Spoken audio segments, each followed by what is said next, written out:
আচ্ছা ভাই, চালের দাম কত? 62 টাকা কেজি। এত দাম কেন? আগে তো 55 টাকা কেজি ছিল। আগে দিতাম, এখন দেই না। আচ্ছা, 4 কেজি দিন তাহলে। এই ভাই, টাকা না দিয়ে যাচ্ছেন কেন? আগে দিতাম, এখন দেই না।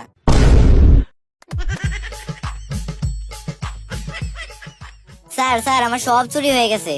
আমি জানি কে চুরি করেছে। কে স্যার? আমি নিশ্চিত এটা কোনো চোরেরই কাজ।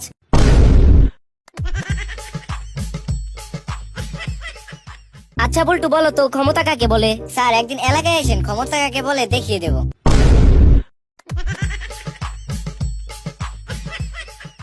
বাবা, তুমি অন্ধকারে লিখতে পারো? হ্যাঁ পারি, তা কি লিখতে হবে?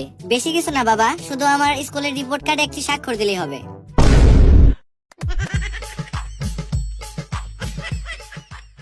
কি সমস্যা আপনার? আমার নিজেকে একটি মুরগি মনে হয়। তা কখন থেকে এই সমস্যা? যখন আমি ডিম ছিলাম তখন থেকে এই সমস্যা।